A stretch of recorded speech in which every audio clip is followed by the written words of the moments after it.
Shalom jemaat yang dikasihi Tuhan, kita bersyukur pada pagi hari ini kita boleh beribadah. Saya undang kita semua boleh bangkit berdiri.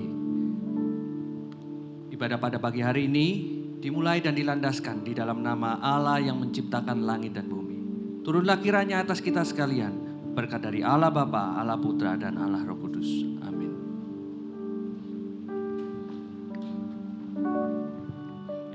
Teman-teman, bersyukur kalau pada hari ini kita bisa kembali datang ke hadirat Tuhan dan kembali beribadah.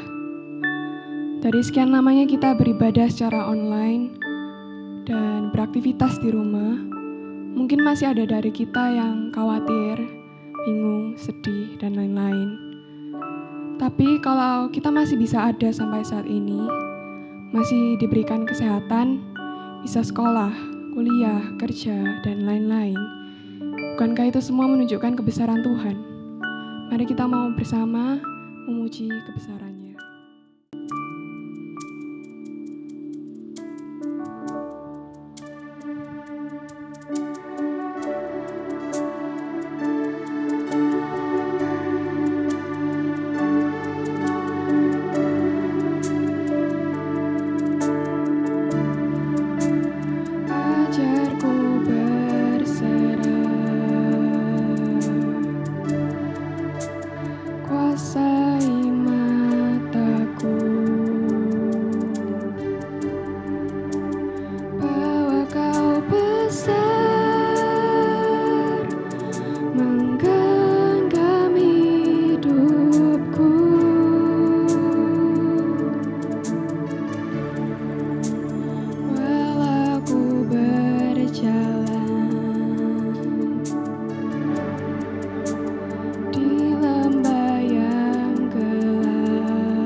Terjaga di tanganmu.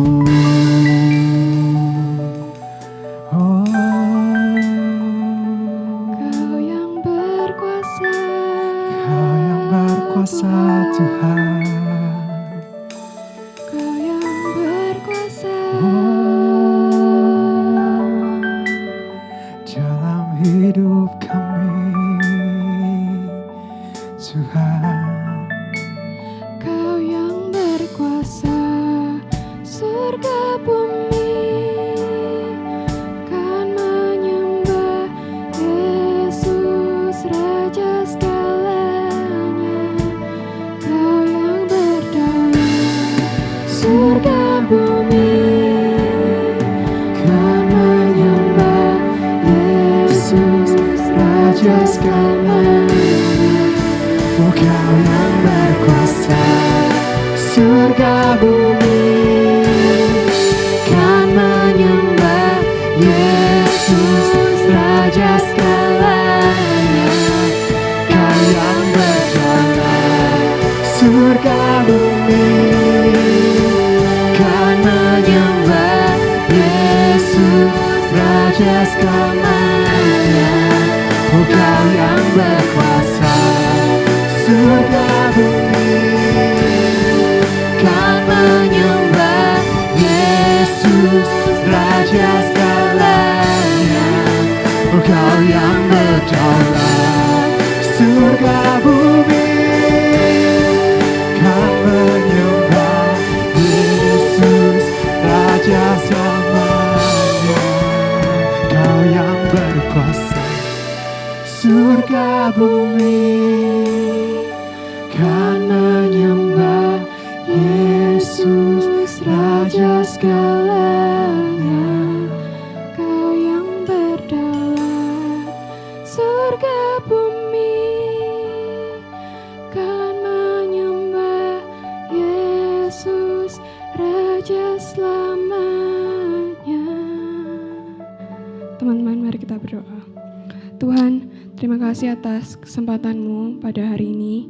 Kami bisa beribadah kembali ya Tuhan.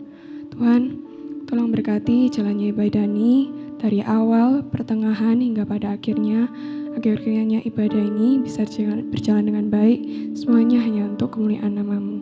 Kau yang membuka hati setiap kami, agar kiranya kami memiliki kerinduan untuk mau menyembah-Mu dan mendengarkan firman-Mu. Hanya dalam nama-Mu kami berdoa. Amin.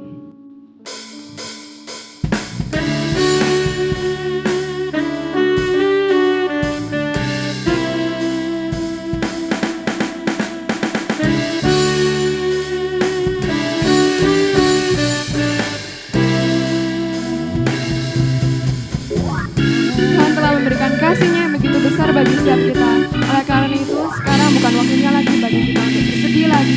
Mari kita mulai melakukan apa yang menjadi kehendaknya bagi kehidupan kita. Kita mau bersama-sama angkat suara kita, beri yang terbaik bagi Dia.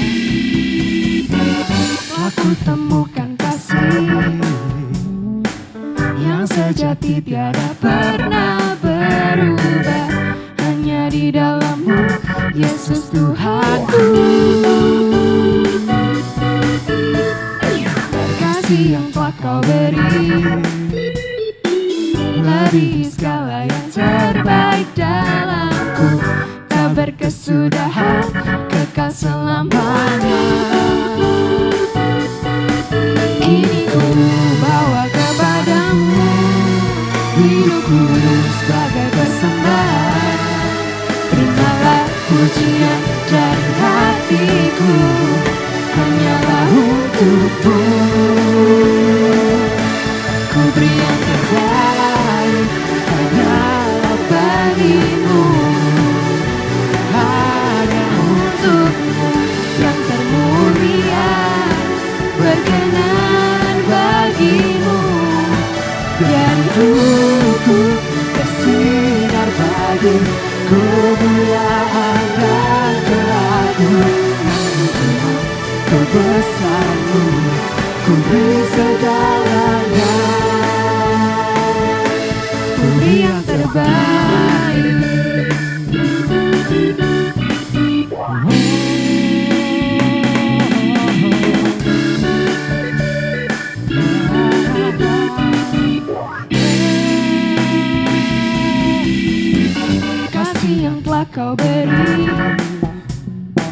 lebih segala yang terbaik dalamku, tak berkesudahan, kekal selamanya.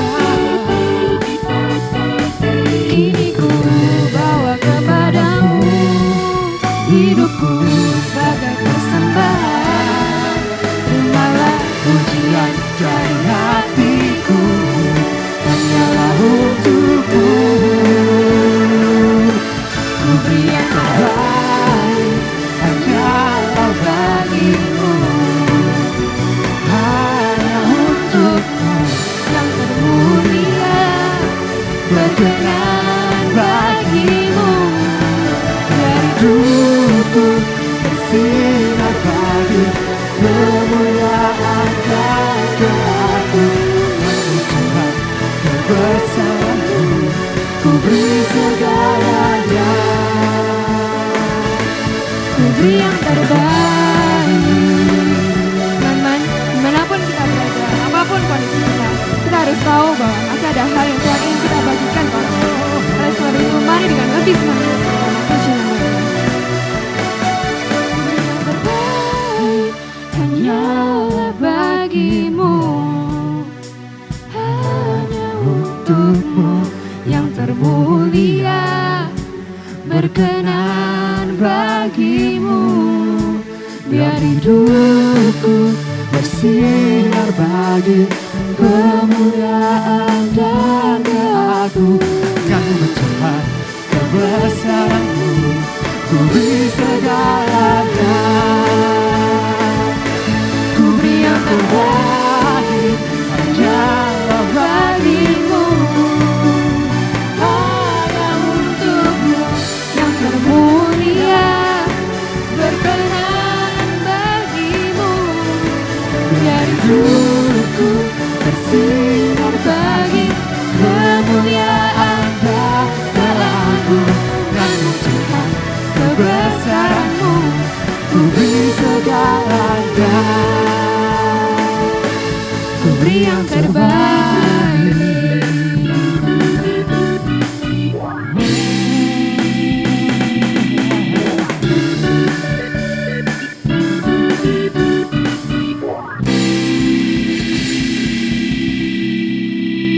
Mari teman-teman, bersama dengan jemaat di seluruh zaman, mari kita bangkit berdiri dan ikrarkan pengakuan iman kita, pengakuan iman rasuli. Aku percaya kepada Allah, Bapa yang Maha Kuasa, Khalik langit dan bumi, dan kepada Yesus Kristus, Anaknya yang tunggal Tuhan kita, yang dikandung dari Roh Kudus, lahir dari anak darah Maria, yang menderita sengsara di bawah pemerintahan Pontius Pilatus, disalibkan, mati, dan burukan, turun ke dalam kerajaan maut. Pada hari yang ketiga, bangkit pula dari orang mati, naik surga, duduk sebelah kanan Allah, Bapa yang Maha Kuasa, dan dari sana akan datang untuk menghakimi orang hidup dan mati. Aku percaya kepada Roh Kudus, gereja yang kudus dan am, persekutuan orang kudus, pengampunan dosa, kebangkitan tubuh, dan hidup kekal. Amin. Teman-teman, dipersilakan untuk duduk.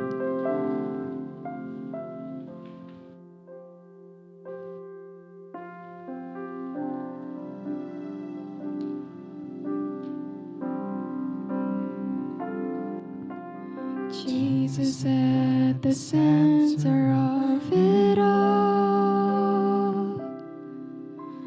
Jesus at the center of it all. From beginning to the end, it will always be, it's always been you, Jesus. Jesus, nothing else matters. Nothing in this world will do.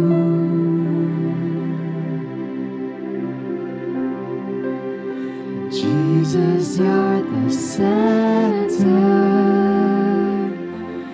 Everything revolves around you. Jesus, you, the center of it all.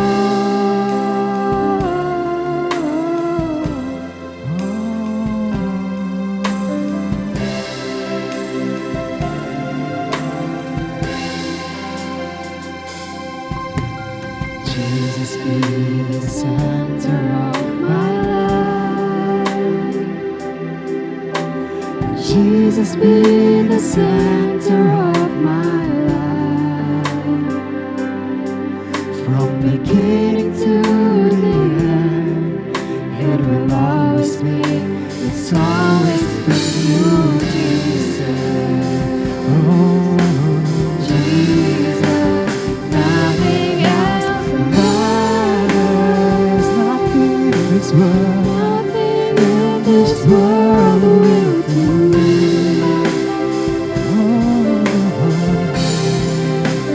Jesus, you're the center. Everything revolves around you. Jesus, you. From my heart to the heavens, Jesus be the center. It's all about you. Yes, it's all about you. From my heart to the heavens, oh Jesus be the center. It's all about you. Yes, it's all about you. Jesus be the center of your church. Jesus be the center of your church. And every knee will bow, and every tongue shall confess you. Oh Jesus, oh Jesus, Jesus, oh Jesus, what's the cancer, Jesus, Jesus, oh, nothing else matters, nothing in this world will do. Oh Jesus, Jesus, you're the center. Everything revolves around you. Jesus, you, the center of it all.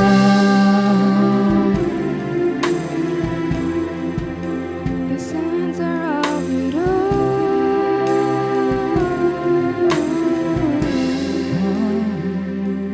Teman-teman, mari kita berdoa.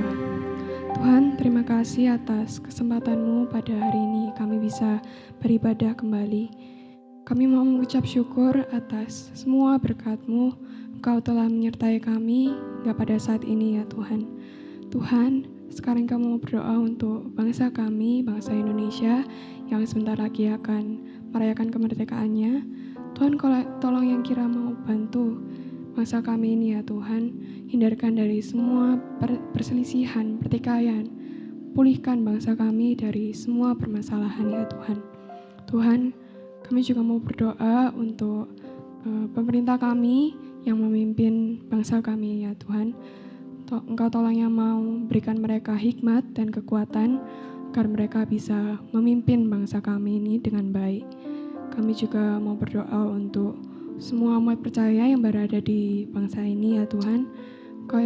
Engkau yang mau tolong bantu kami semua anak-anak-Mu agar kami bisa selalu ingat akan peran kami untuk menjadi terang dan dunia bagi dunia ini ya Tuhan. Tuhan, tolong kami juga mau berdoa untuk teman-teman kami yang masih belum percaya, entah itu yang berada di lingkungan sekolah, kuliah maupun kerja. Engkau yang tolong bantu kami agar kami bisa terus menjadi sahabat, penolong, dan menjadi saluran berkat bagi mereka. Kami juga mau berdoa untuk anggota keluarga kami yang mungkin masih ada yang belum percaya kepadamu.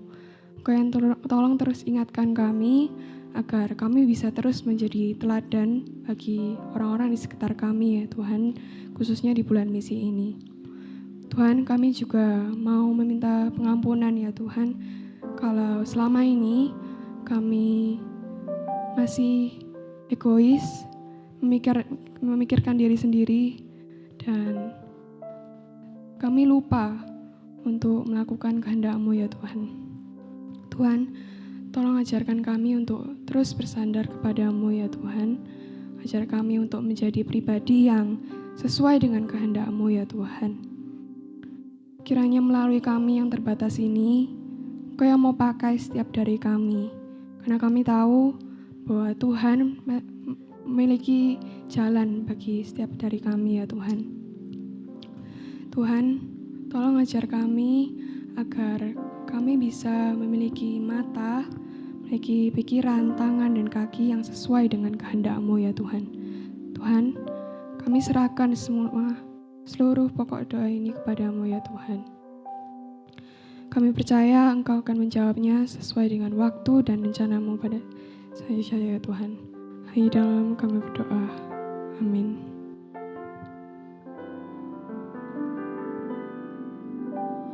Ubah hatiku seputih hati-Mu, setulus salib-Mu, kasih-Mu Tuhan.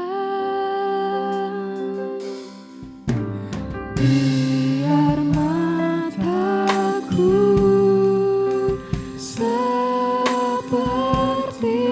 mata-Mu, pancarkan kasih-Mu, ku mau jadi seperti-Mu. Ubah hatiku seperti hati-Mu, setulus salib-Mu, kasih-Mu Tuhan. Biar mataku seperti mata-Mu, pancarkan kasih-Mu, ku mau jadi, ku mau jadi, ku mau jadi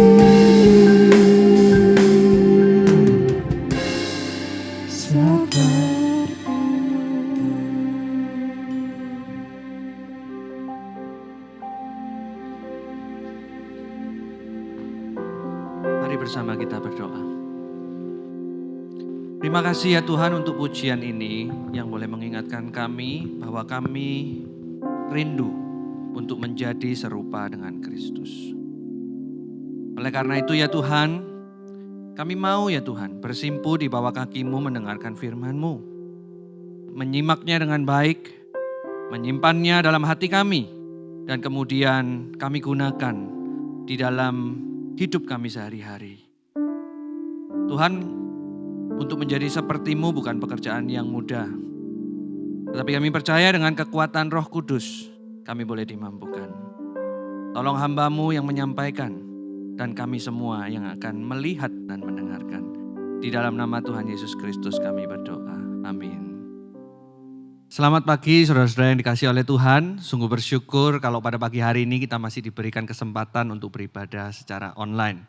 Firman Tuhan pada pagi hari ini diberikan sebuah judul Waktunya Menuai atau A Time to Reap. Saudara, di masa pandemi ini tentu mayoritas daripada kita mengalami dampak negatif daripada pandemi COVID ini. Saya yakin ada beberapa dari kita yang bergumul mengalami dampak negatif secara ekonomi. Ada beberapa dari kita yang mengalami penurunan secara drastis dan bahkan ada yang mengalami kesulitan ekonomi. Bagi kita yang sekolah, barangkali kita juga mengalami banyak kesulitan, khususnya kesulitan bertatap muka di dalam tahun ajaran baru dengan teman-teman kita, dengan guru kita secara langsung. Kita juga mengalami keterbatasan di dalam mobilitas kita tidak bisa pergi kemana saja ke tempat kita biasa pergi atau ke tempat yang kita suka. Di kondisi yang seperti ini, kita dituntut untuk bisa beradaptasi dengan dampak daripada new normal ini. Tapi saudara, barangkali kita perlu melihat sisi lain daripada dampak COVID ini. Tentu tidak semua berdampak negatif. Ada hal-hal yang berdampak positif. Setidaknya saudara, ada 2 hal dampak positif yang saya rasakan dan saya alami. Yang pertama, penggunaan teknologi informasi di dalam masa pandemi COVID ini menjadi sangat-sangat optimal. Lihat saja saudara, misalnya aplikasi atau program Zoom menurut statistik itu mengalami peningkatan penggunaan sebanyak 400%. Mengalami peningkatan profit sebanyak 200%. Ini menunjukkan apa? Ini menunjukkan bahwa di dalam masa pandemi ini penggunaan teknologi informasi itu menjadi semakin optimal, menjadi semakin membantu kita di dalam menyelesaikan banyak hal. Lalu kemudian situs On24, di mana situs ini menyediakan beragam sarana untuk mengadakan webinar, itu bahkan juga dikatakan naik 330%. Kenapa? Karena banyak orang yang mengadakan seminar-seminar dengan menggunakan On24 dan kemudian menjadi berkat bagi banyak orang. Saudara, kita lihat dampaknya bukan? Dampak ini juga dirasakan oleh gereja. Kita melihat akhir-akhir ini barangkali kita juga merasakannya juga, bahwa rapat-rapat gereja, pengambilan keputusan-keputusan gerejawi, dan kemudian juga seminar-seminar ibadah-ibadah diadakan secara online. Dan yang secara online diadakan itu kadangkala justru lebih efektif dan lebih baik daripada yang offline.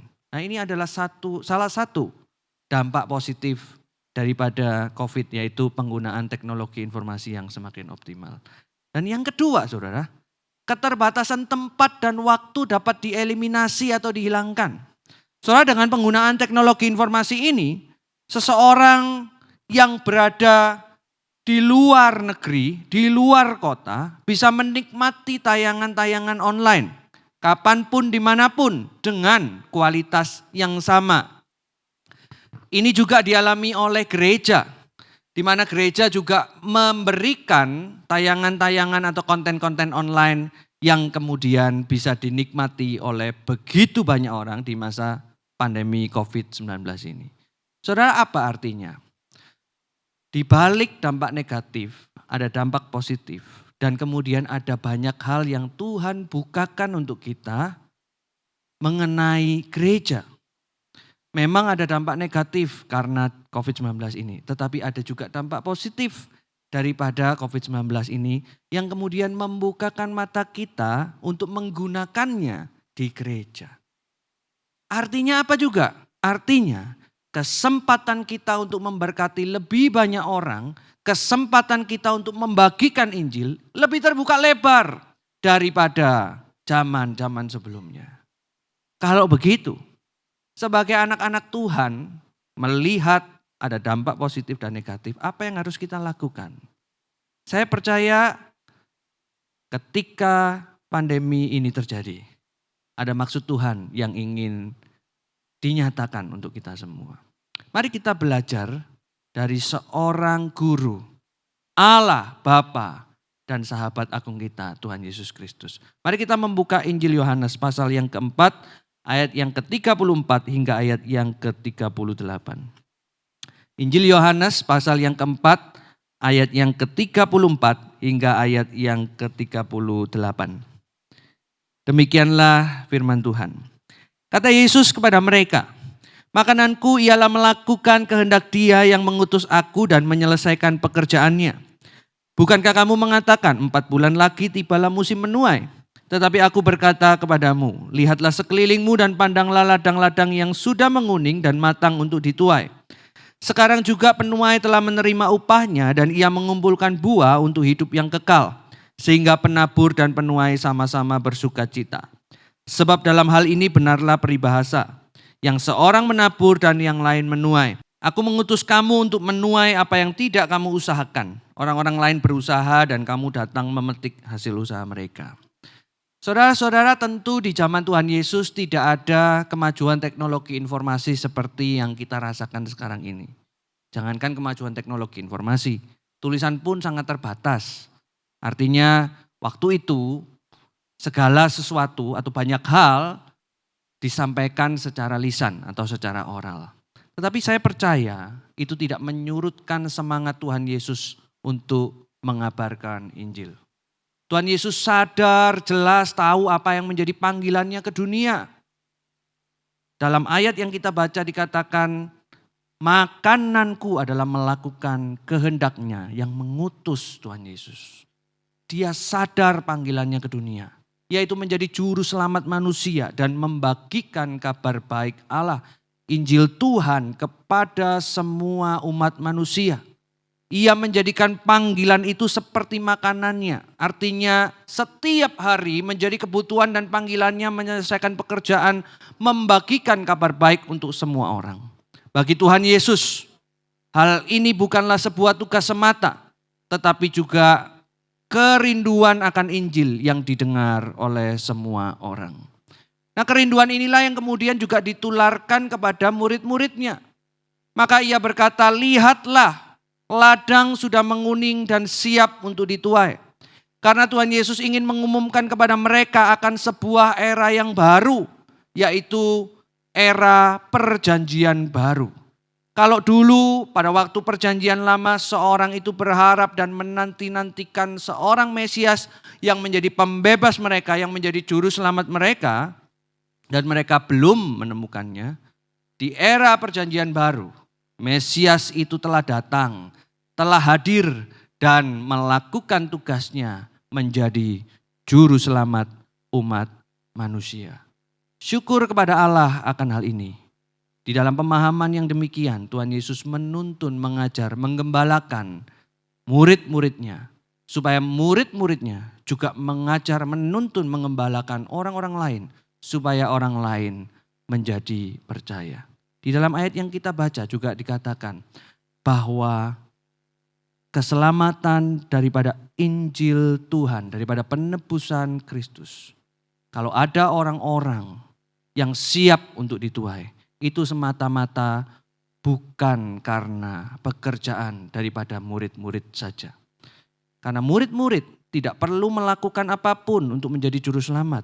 Mereka tidak perlu untuk menanggung dosa orang lain dan dosa mereka sendiri. Kristus yang melakukannya. Murid-murid diajak untuk mengabarkan Injil Kristus. Itulah yang dikatakan musim menuai telah tiba. Kristus telah datang ke dunia dan murid-murid diajak untuk membagikan Injil karena segala sesuatu sudah dilakukan oleh Kristus. Dan oleh kekuatan Roh Kuduslah seseorang dikuatkan untuk menjadi percaya. Saudara, firman Tuhan ini memberitahukan kepada kita ada sebuah tugas yang harus kita lakukan. Justru kemudian di dalam masa pandemi ini di mana dampak positif itu begitu banyak, kita diajar seperti murid-murid bahwa ini adalah saatnya untuk memberitakan Injil Kristus. Ini adalah saatnya untuk menuai karena Kristus sudah datang ke dalam dunia menjadi juru selamat dan tugas kita adalah melakukan kehendak Bapa, yaitu mengabarkan Injil Tuhan. Saudara-saudara pernah dengar nama Edosel? Saya percaya banyak dari kita familiar dengan nama ini. Salah satu YouTuber yang pernah mendapatkan gold play button dari YouTube. Edosel ini punya kehidupan keluarga yang tidak seperti kita bayangkan. Dia terlahir dari keluarga broken home yang membuat masa kecilnya pahit dan kemudian hidupnya menjadi berantakan. Tapi puji nama Tuhan, meskipun dia lahir dari keluarga broken home dan masa kecilnya berantakan, dia bisa keluar dari kehidupan yang seperti demikian, keluar dari kepahitan hidupnya dan kemudian menata kehidupannya kembali. Sampai satu waktu dia berjumpa dengan seorang wanita yang menjadi pujaan hatinya. Kala itu dia berpikir, wah ini pasti cara Tuhan untuk mengubahkan kehidupannya. Dari yang awalnya masa kecil mengalami kesulitan, kemudian berantakan, dan kemudian keluar daripada itu, dan sekarang dia menemukan wanita yang menjadi pujaan hatinya. Ini pasti rencana Tuhan yang indah, di mana Tuhan ingin menata kembali kehidupannya. Tetapi siapa sangka, justru ketika dia merasa kehidupannya berjalan dengan baik dan normal, dan Tuhan telah memulihkan dia, tiba-tiba wanita yang menjadi pujaan hatinya yang akan dinikahinya sebentar lagi berselingkuh dengan lelaki lain. Ketika hal itu terjadi, hidupnya menjadi hancur kembali. Dia marah kepada dirinya sendiri, dia marah kepada orang lain. Dan di dalam kemarahannya itu dia menjadi frustrasi. Bukan hanya frustrasi, sampai satu titik juga dia ingin rasanya mengakhiri hidupnya pun untuk kemudian bunuh diri. Tetapi puji nama Tuhan, di tengah-tengah keterpurukan hidupnya, di tengah-tengah rasa kehancuran hatinya dan rasa ingin bunuh diri itu, Injil Tuhan ada buat Edosel. Seseorang memberikan konseling kepadanya dan memperkenalkan Injil Tuhan yang pernah dia dengarkan di masa kecilnya. Puji nama Tuhan, Injil itu kemudian mengubahkan kehidupannya. Dan kemudian dia sadar akan apa arti hidupnya. Kristus yang telah mati buat dia menjadi juru selamatnya, menebus dosa dan menyelamatkan jiwanya dari maut yang kekal. Perlahan tapi pasti ia bangkit dan kemudian memiliki kerinduan untuk membagikan kabar baik itu kepada semua orang. Karena pengalaman kabar baik itu yang telah mengubahnya. Di dalam salah satu kesempatan, ia mengunggah video kesaksian hidupnya dan kemudian menjadi banyak berkat. Saudara-saudara, bagaimana dengan kita pada pagi hari ini? Saudara, kita harus sadar tidak pernah ada zaman di mana kemudahan teknologi informasi menjadikan berbagai informasi dapat diperoleh dengan mudah, termasuk Injil. Orang tidak lagi dibelenggu oleh jarak dan waktu. Dan seperti yang tadi saya sudah katakan, ini adalah saat untuk menuai. Kesempatan untuk membagi Injil itu terbuka dengan luas. Tuhan mengizinkan pandemi ini terjadi. Dan kemudian terbuka ruang bagi kita untuk mengatasi jarak dan waktu dalam mengabarkan Injil. Apa yang bisa kita lakukan? Saudara, kita bisa melakukan membagikan Injil Kristus melalui teknologi informasi. Bagaimana caranya, saudara? Sederhana, saudara. Banyak hal yang bisa kita lakukan terkait dengan membagikan Injil melalui teknologi informasi. Kalau kita menghayati semangat daripada Tuhan Yesus untuk kemudian membagikan Injil di tengah-tengah keterbatasannya, maka saya percaya di tengah-tengah kelebihan kita ketika kita mau untuk membagikan Injil, cara itu terbuka lebar. Barangkali bagi kita yang diberikan kemampuan untuk video editing, untuk uploading, untuk recording, apapun itu. Bagaimana kita bisa membagikan Injil Tuhan? Dengan ikut ambil bagian di dalam pelayanan online, saudara. Gereja melakukan pelayanan online. Dan kemudian ada banyak hal yang bisa kita kerjakan. Ada banyak ruang di mana kita bisa ikut terlibat di dalamnya, di dalam mengabarkan Injil secara online. Kita bisa apply untuk kemudian jadi kru, kita bisa bantu-bantu pelayanan di gereja, kita bisa bantu pelayanan syuting dan sebagainya. Mungkin ada dari kita bertanya, oh tapi itu kan bukan untuk semua orang. Saya tidak bisa editing, saya tidak bisa recording, saya tidak mengerti tentang teknologi. Saya tidak bisa melakukan apa-apa. Oh enggak, saudara. Setidaknya kita punya media sosial, saudara. Kalau kemudian kita tidak diberikan talenta di bagian itu, bisa tidak kita memberitakan Injil? Bisa. Dengan membagikan kabar baik melalui media sosial kita. Kita perlu, saudara, untuk mengupload hal-hal yang kita maknai di dalam Tuhan. Bukan berarti kemudian media sosial kita dihiasi dengan berbagai macam ayat, saudara. Dari Kejadian sampai Wahyu. 1 jam 1 ayat, saudara. Saya rasa itu juga terlalu lebay. Tapi kita bisa memposting foto kita, atau hal-hal apa yang unik yang kemudian dimaknai, diberikan caption, supaya orang lain mengalami Tuhan di dalam apa yang kita tayangkan di dalam media sosial kita. Kita bisa melakukan itu, saudara. Kita juga bisa, saudara, berinteraksi di dalam grup online kita. Entahkah itu di dalam grup WhatsApp kita sebagai pengurus, entahkah itu berinteraksi di dalam grup lain kita sebagai siswa, ataupun berinteraksi di dalam grup sebagai anggota-anggota grup yang lain. Kita bisa membagikan kabar baik di dalam grup itu, saudara. Atau saya juga menantang Anda, bagi Anda yang barangkali bekerja atau kuliah di dalam bidang desain grafis. Saudara, tidak banyak YouTuber Kristen hari ini.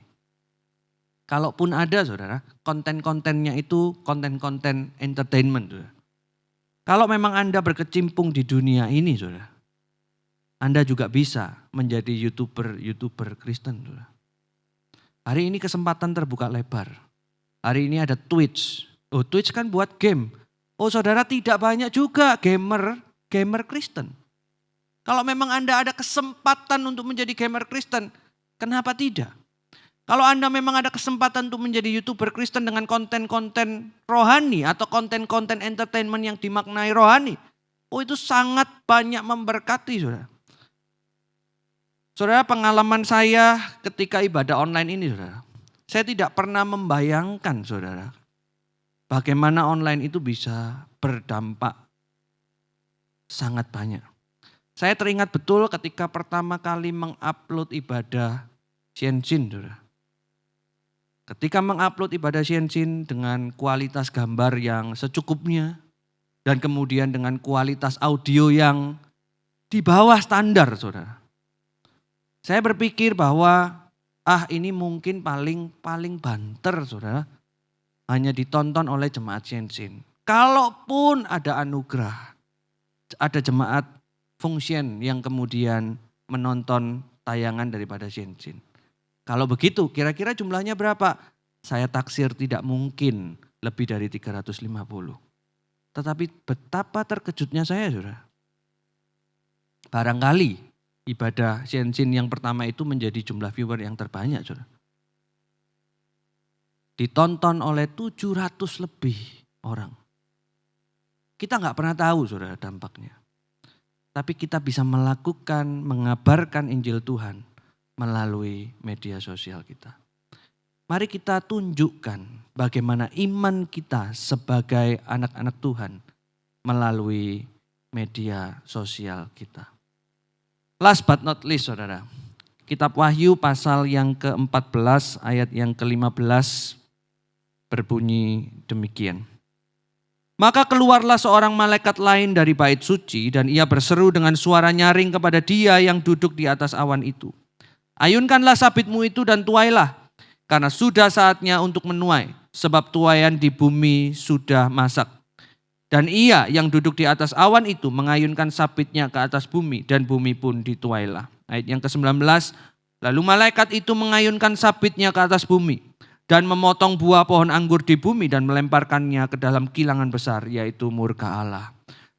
Wahyu pasal 14 ayat 15 dan 19 memberikan peringatan buat kita. Kelak akan ada waktunya Tuhan akan memberikan penghakiman kepada dunia. Kepada orang-orang yang telah mendengar kabar baik dan menjadi percaya mereka akan diselamatkan. Bagi mereka yang menolak kabar baik akan dilemparkan dalam murka Allah yang menyala-nyala. Selagi ada kesempatan, saudara, kabarkanlah Injil Tuhan. Karena tiba waktunya ketika Tuhan datang kedua kali, kasih karunia itu tidak dibagikan, tetapi Tuhan datang kedua kali untuk memberikan penghakiman. Sebelum itu terjadi, mari kita meneladani semangat Tuhan Yesus di dalam membagikan Injil. Injil itu adalah kekuatan Allah. Injil itu adalah kekuatan Allah yang mampu mengubahkan kehidupan seseorang. Seorang yang bernama C.S. Lewis yang saya percaya tulisannya memberkati banyak orang, kesaksian hidupnya memberkati banyak orang, berkata demikian. Pengalaman seseorang akan kasih Kristus membuat seseorang menghayati panggilannya, yaitu mengabarkan Injil. tulisan yang dituliskan oleh C.S. Lewis menjadi pesan saya dan pesan daripada Tuhan untuk kita semua. Pengalaman seseorang akan kasih Kristus membuat seseorang menghayati panggilannya, yaitu mengabarkan Injil. Kalau demikian, kabarkanlah Injilnya. Kiranya firman pada pagi hari ini boleh memberkati kita semua. Mari bersama kita berdoa. Terima kasih ya Tuhan untuk firman-Mu yang boleh memberkati kami. Kami belajar, kami diteguhkan bahwa saat ini adalah saat untuk menuai. Terima kasih ya Tuhan, kami tidak harus menabur. Karena Tuhan yang sudah menabur buat kami. Engkau sudah datang ke dunia. Engkau sudah disiksa. Engkau sudah mati. Engkau sudah disalibkan. Engkau telah bangkit. Dan keyakinan itulah ya Tuhan yang memudahkan kami, yang membuat kami dapat menuai. Terima kasih juga Tuhan bahwa di tengah-tengah pandemi ini kesempatan untuk menuai terbuka dengan lebar. Sekarang ubahkanlah hati kami supaya kami mau untuk mengabarkan Injil Tuhan, untuk menuai dengan menggunakan kekuatan daripada media sosial kami, dengan menggunakan kekuatan teknologi informasi untuk mengabarkan Injil Tuhan. Terima kasih ya Tuhan. Biarlah pagi hari ini menjadi pagi yang tak terlupakan bagi kami, yaitu kami menggunakan teknologi informasi untuk mengabarkan Injil Tuhan. Di dalam nama Tuhan Yesus kami berdoa. Amin. Saya mengundang kita untuk bangkit berdiri. Kita akan mengakhiri ibadah kita pada pagi hari ini. Mari bersama kita menundukkan kepala kita, memejamkan mata kita, dan menerima berkat yang daripada Tuhan. Kasih karunia Allah yang berlimpah-limpah, kekuatan daripada Allah Bapa, penebusan daripada Tuhan Yesus Kristus, dan kekuatan penghiburan daripada Allah Roh Kudus, menyertai kita, memampukan kita untuk boleh mengabarkan Injil dari sekarang sampai selama-lamanya. Amin. Saudara-saudari dipersilakan untuk duduk kembali. Kebaktian kita pada pagi hari ini telah selesai. Selamat hari Minggu dan Tuhan Yesus memberkati. Salam jumpa di minggu mendatang.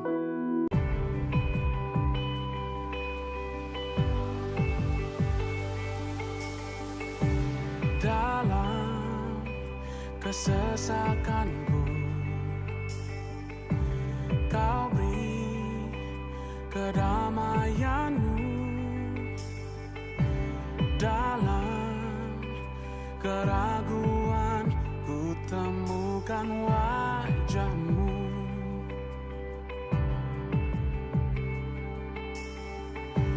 Karena pengorbanan-Mu, Kau jadikanku baru.